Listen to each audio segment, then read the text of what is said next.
Good evening. These days we're preparing for Shavuot, Zman Matan Torah Seinu, and as you know, one of the customs on Shavuot is to learn and read Megillas Rus, the book of Rus, one of the 24 Svarim of the Tanakh, one of the Chamish Megillas, one of the 5 scrolls, which is learned and read on Shavuot. Some Kehillas read it even with a bracha. Many Kehillas read it on the second day Shavuot without a bracha. Some learn it, say it in Tikkun El Shavuos, and the connection between Rus and Matan Torah Shavuos is discussed in many Svarim. There are numerous, a few dozen reasons that are given in Svarim about the connection between Rus, Megillas Rus and Shavuos. The most famous one is that it discusses the chronology, the Yichus of David, HaMelech, whose great-grandmother was Rus, of course, and he passed away on Shavuos. Another major theme is Rus's conversion to Judaism from being a Moabite woman, a Moabite princess, to becoming a Jew. And Matan Torah was the time when Klal Yisrael experienced a collective and individual conversion into Jewishness, into Jewish identity. And many other reasons that are given in Svarim in the connection of Rus to Shavuos. But tonight I want to briefly discuss one scene in Rus. In the first chapter of Rus, it's a profoundly moving scene.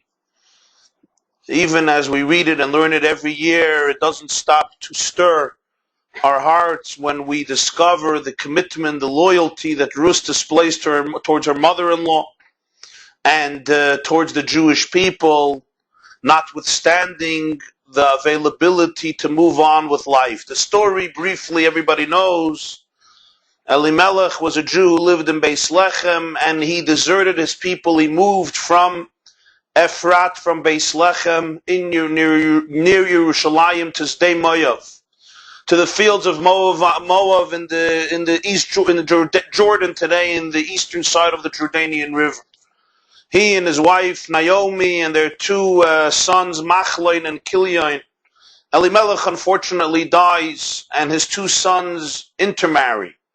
They marry 2 Moabite women, Rus and Orpah. There is an argument among the commentators if they first converted them or did not convert them. The consensus is that they did not convert them, at least not fully, which is why later on Naomi tries to persuade both of them to go back to the Moabite culture and way of life because they were not Jewish. So why bother with a people whose destiny and fate is complicated and complex, whose commitments are profound? Sadly, after 10 years, Machlon and Kilyon also die. So their mother, who has been a widow, is alone with her 2 daughters-in-law, Rus and Orpah. And at this point, Naomi hears that the famine in Eretz Yisrael, which has initially caused her husband to desert his people, has ended, and she decides to go back to Beis Lechem. She tries to persuade both of her daughters-in-law to go back to their parents' home, to find a life of serenity, of tranquility. She thanks them, she blesses them with much grace and blessings. She kisses them and she weeps. They all weep. But they insist that they want to return with her to her nation, to the Jewish people. Naomi puts up a profound and heavy argument. She says it doesn't make sense. What are your chances of rehabilitating your life? I don't have any more children whom you can marry. I'm an old woman, I can't get married anymore. I'm not going to have children. Even if I would be able to have children, are you going to wait for that? So you're going to come from Moab to a new people that you don't know. You're going to have to try to find a relationship, a marriage. It's going to be very, very difficult, psychologically, emotionally, sociologically, culturally, financially, spiritually. We could understand somewhat Naomi's argument to Rus and Orpah. I have a bitter life. God has struck me, she says. You move on, you're a young woman. You have a future ahead of you in Moab. Go back to your nation. Go back to your culture. They cry again. And at this point, Arpa has been persuaded to leave. Vatishak Arpa lachamosa. Arpa kisses her mother-in-law. But Virus Dafkaba. Rus cleaved to Naomi. And Naomi says, your sister-in-law has just returned to her nation and to her God. The pagan god of Moab. You too. And Ruth says, no. Don't beseech me to abandon you. Presenting those immortal words. Wherever you go, I will go. Basher talini alin, wherever you dwell, I shall dwell. Amich ami ve'elokayich elokai. Your nation is my nation, your God is my God. Basher tamusi amus, wherever you die, I will die. V'sham mekaver. And there I will be buried. Kayasa Hashem li v'chayosef ki hamavis yafrid beini uveneich. Only death will separate you from I. And when Naomi observes this extraordinary commitment of Ruth, she seizes to convince her to return, and they go together to Beis Lechem. And as you know, the continuation of the story, the very moving story, ultimately, Ruth will end up marrying Boaz and giving birth to a dynasty from where David HaMelech, Shlomo HaMelech, and ultimately Melech HaMashiach will emerge from. But I want to focus tonight not on Ruth, I want to focus on Arpa, the one who didn't make it to Beis Lechem, the one who went back. When you read the Psukim, literally you think that's the end of Arpa's story. But of course, Chazal, who are forever sensitive to nuance, explore untold layers of meaning and significance behind Arpa's story. In Divrei Hayamim, we discover Arpa's children. And we discover that one of Arpa's children is a person who will become quite familiar to us in the Tanakh, in Shmuel Aleph, Perek Yud Zayin, a man named Goliath. Goliath, who combats David HaMelech in the public arena. Shmuel Aleph, Perek Yud Zayin, Shaul is the king, and the Philistines are targeting and abusing and persecuting the Jewish people. And when there's a readiness for war, Goliath, a mighty, muscular, powerful man, giant, goes out of the team and he faces the Jewish people and he says, forget army to army, let's go man to man. Choose one man, Bruli Yeshechad, let him fight me. Let us battle, let us wrestle each other, and if he defeats me, we become your slaves, and if I defeat him, you, the Jewish people, become the slaves of Plisht. 40 days, Baboikir and Be'erev, in the morning and in the evening, 40 days, Goliath faces the Jewish people and challenges them to a point where they are terrified, overwhelmed, broken, uncertain what will be the future. 40 days where he's mocking them, he's enticing them, he's scoffing at them, and not just at them, at Hashem, at their God, at what the Jewish people represented. And finally, young, handsome, but much shorter, David takes on Goliath. Shaul HaMelech tries to dress him with a sword, but David says, I have no experience with the sword. Instead, he takes his little rocks, his stones, and he puts them in Yalkut Haroyim, in his sash for shepherds, with his sling, and he confronts Goliath. Goliath, who's outraged. What am I, a dog, that you're coming to me with sticks? Goliath can't believe that David HaMelech would take him on, not with a sword. And that famous, powerful exchange between Goliath and David HaMelech, recorded in the Tanakh, where Goliath curses David and curses David's God, and David finally tells him, Ata ba elai becherev bechanisu bechidoin v'anoichi ba elecha b'shem Hashem tzvakois Elokei ma'arachos Yisrael asher charaft. You may be coming to me with physical weapons, with a sword and a spear, etc. I'm coming to you in the name of God. Hashem Elokei tzvakois. And this goes on for days until David HaMelech takes on the Goliath. Vayishatzev arboyim yoyim, as I said, Goliath approaches 40 days till David HaMelech takes on Goliath.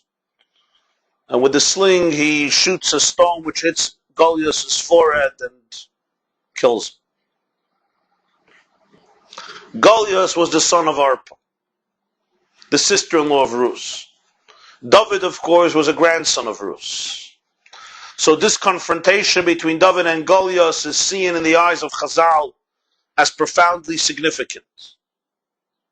To the point that Chazal tell us on the pasuk, Vatishak Arpa lachamayisa v'Rus davka, Arpa kissed her mother-in-law, and Rus cleaved her to her.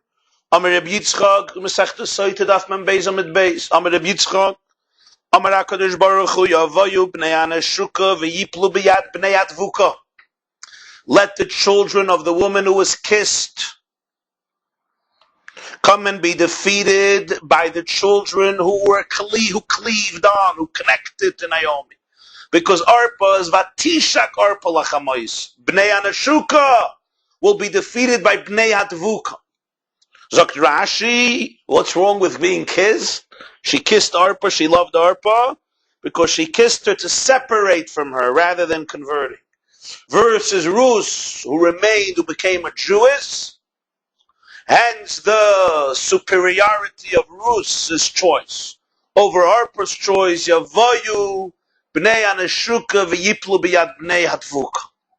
What does this mean? What is the significance of this?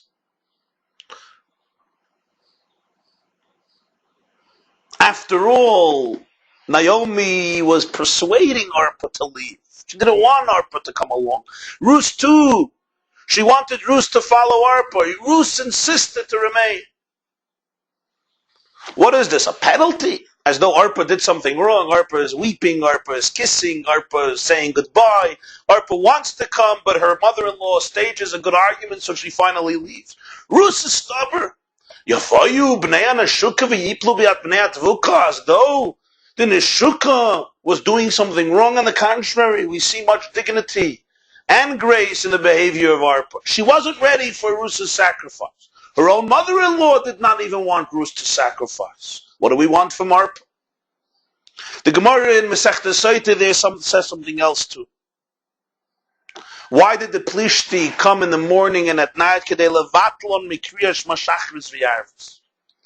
He wasn't just trying to fight a war. He wanted to nullify the Jews. He did not want to allow them to say Krishma in the morning and at night. So right in the morning and at night, when they were about to begin Shema Yisrael, Goliath he stood and he began spewing threats, hatred, and curses against the Jew and their God. Why are boyim yoim 40 days? Corresponding to the 40 days which Torah was given. What's the connection? Torah was given in 40 days from Vav Siv until Yud Zayin Tammuz. When Moshe came down and saw the calf and broke the luchas, he was 40 days on the mountain. Because of those 40 days, Goliath stood 40 days. So we have the Mahalach of Rashi, we have the Mahalach of the Maharsha. The perspective of the Maharsha is Zeluyumazeh. Every force in holiness has an equal force in the antithesis of holiness. So just as Torah had the power of 40 days, Goliath had the power of 40 days. Rashi has another approach, as the Maharsha concedes that it's a different approach. Rashi tainas Keneged arboyim yoim she'ichara Torah li'eskabel nitn le'koyach li'syatze. Corresponding to the 40 days during which Torah was delayed to be received by the Jewish people. It took 40 days, it was delayed, it was postponed for 40 days. That delay gave Goliath the power to confront the Jew for 40 days. They procrastinated 40 days, so to speak. That power was given to him. He took that power. He absorbed that power. Then there's the old famous Chazal in Medrash and other places, Medrash Rus. Why 40 days? Because Arpa took 40 steps following Rus. Following Naomi. When Naomi began to leave and went to Beis Lechem, to go to Beis Lechem, Arpa, the daughter-in-law, followed her and took 40 steps. So Keneged, corresponding to the 40 steps that she took following Naomi before she finally went back, because of those 40 steps, her son Goliath was given 40 days. Then we know the famous Gemara, Masechta Seit, Tosadaf Mbeza Mitbeza, about the tears. The Gemara says, Dorash Rove B'schar Arbat Moyes Shirid Arpal Chamoisa Zachsa B'yotzim Min Arba Giboir. Because of the 4 tears that Arpa shed for her mother-in-law upon saying goodbye, she merited 4 mighty sons. Shenemar Vatisena Koila Vatifkena Oi.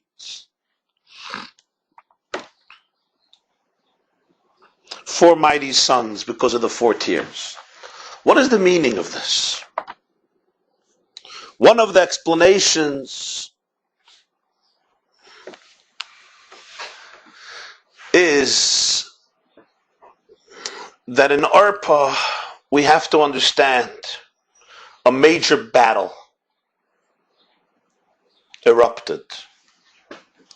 And here is the principle in life.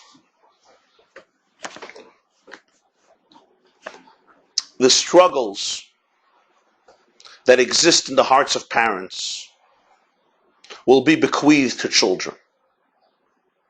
The unresolved points of tension and conflict vibrating in the psyche of mother and father will naturally be transmitted to the lives of their children, which is why it is so important that we, those of us who are here with us, who are parents, should work on themselves. Each one of us to deal with our unresolved tensions, with our mistakes, our errors, those elements in us that we haven't dealt with. Those flaws, those negative attributes, those challenging characteristics that are unresolved, we have to deal with them, because if not, our children will have to deal with them. Just as some of us must deal with unresolved dimensions of our parents' psyche, and all the way back. Until we always blame Chava for eating from the Eitz Hadas, of course. You can always tell your therapist, it's not me, it's Chava's fault, she ate from the tree, what do you want from me? Arpa had a major struggle. Arpa was torn between 2 worlds. On one hand, she sensed the richness of spirit that existed in the heart of Naomi. On the other hand, she was drawn to the rich and royal and wealthy and pagan lifestyle of Moab. As we know, Rus and Arpa, Chazal tell us, were descendants or children of Eglain Melech Moab, descendants of Balak. They were aristocracy, they were royalty. So on one hand, she sensed the glory, the inner spiritual glory of the world of Naomi. And she was drawn to it. But on the other hand, she was overtaken by the opportunities of Moab. And this conflict had some very powerful consequences. She said to Naomi, I'm going with you. But ultimately, she could not get herself to abandon her God and her nation. As Naomi told Ruth, your sister-in-law went back to her nation and her God. She left. She kissed, she wept because she was torn, she was dichotomized. She left. And all her life, she thought, what if? What if? And this conflict went over to her child, Goliath. And because this conflict went over to her child, Goliath, it was he who was perturbed by Yiddishkeit and by the Jewish people more than any other Plishti.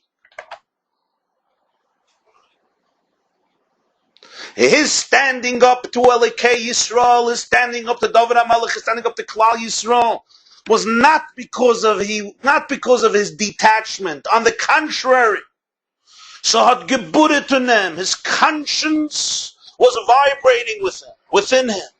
He felt tremendous conflict between the call of ideology and of morality and of ethics and of truth that Elikei Yisrael represents versus the hedonistic world of what Plishtim represented in that pagan era. And Goliath, in order to assuage his pain, in order to remove, to fill the void, in order to eliminate the guilt, needed to once and for all prove that Chalila, les Dinbel, les Dayan, there's no such a thing as a Lekei Yisrael Chalila. He needed to prove that the Jewish people could be crushed and defeated and nullified, or at least subjugated. He needed to prove that a Lekei Yisrael has no standing.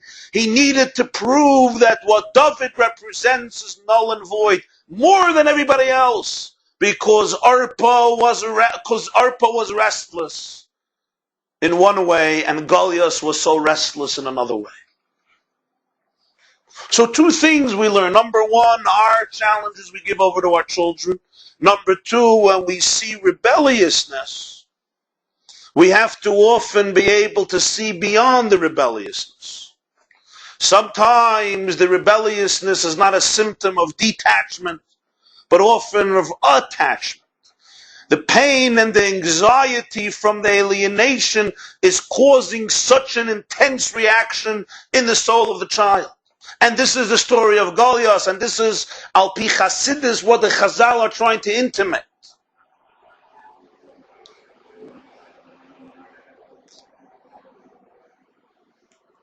And this is the pshat that b'schus of the 40 steps of Arpa, Goliath was given 40 days. It's not just quid per quo, 40 steps, 40 days. It's much deeper. The 40 steps of Arpa represented the other side of her. It represented her willingness, her desire, her yearning to be attached to Naomi, and hence to be attached to Torah, and hence to be attached to mitzvahs. That's what it represented. So the way it translated in her son's life was in a different way, in a different incarnation, but the same concept.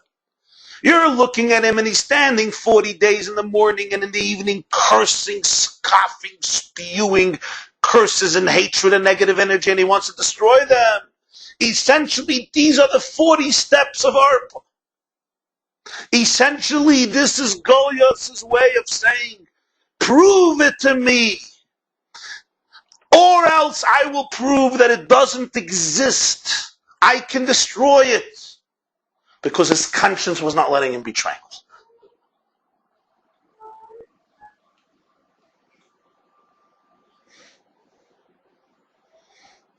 And hence he needed to nullify Kriya Shema, Shachris, and Arvis. And these are the 4 tears that produce the 4 Geborim. And this is the deeper meaning in the 40 days, connected the 40 days in which Torah was received. Because it's these 40 days in which Torah was received, these 40 days, this energy of each day that was haunting the neshama of Goliath, which he needed to destroy in order to live a serene life, and in order to be able to say, my choices are fine, my lifestyle is fine, I could finally be at peace. Arpa's choice was a good choice. And this is the deeper meaning, Yavayu b'nei anashuka, it's not that Arpa was wrong for kissing Naomi. On the contrary, the Gemara is just describing on a deeper level the tragedy.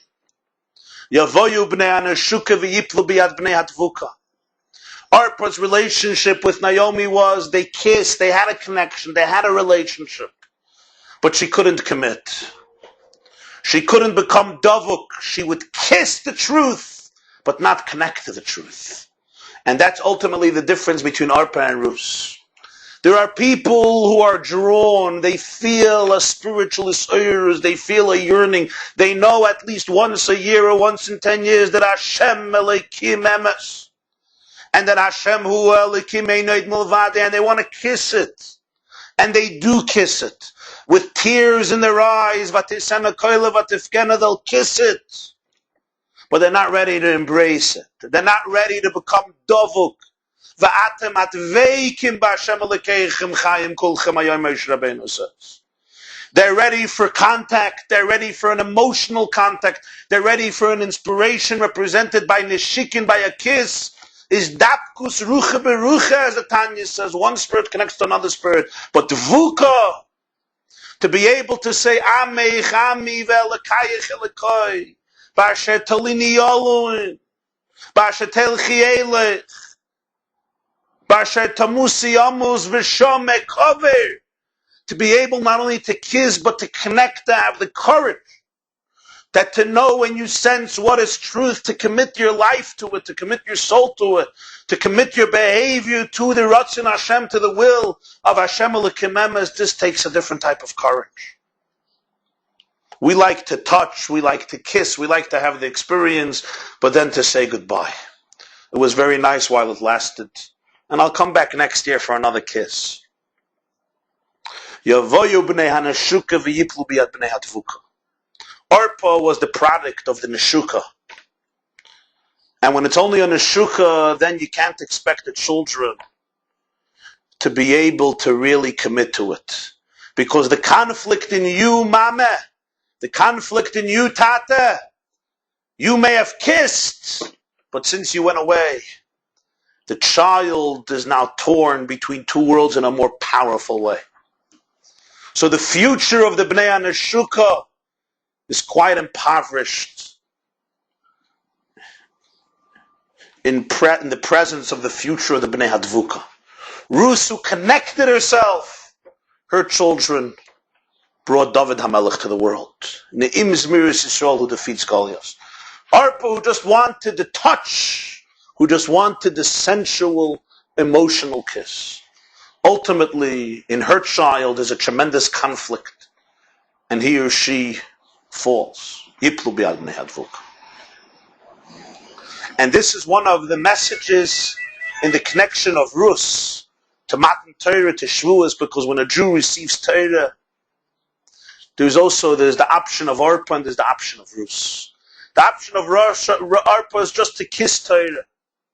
Once in a while to be moved by Torah, to shed a tear for Torah, to have a good emotion about Torah. Comes Megillas Rus and tells us, Yavoyu b'nei hanashuka v'yiplu b'yad b'nei hadvuka. The challenge of the Jew is v'atem hatveikim b'Hashem Elokeich, to commit himself or herself, heart and soul, to Torah, to mitzvahs, to the Ratzon Hashem, to a relationship with our own inner soul. You can't just kiss your spiritual essence once a year or even once a day. You can't just touch your true essence once a year or once in 10 years. One has to be able to have the courage and cultivate the maturity and the depth to become one with who they really are. Have a wonderful evening, a guten Yom Tov, and as we wish in Chabad, Kabbalas HaTorah, b'simcha u'b'pnimiyus. These are the two elements. B'simcha, with joy, with passion, with enthusiasm, or b'pnimiyus, in a way that it becomes internalized within the person. Good night.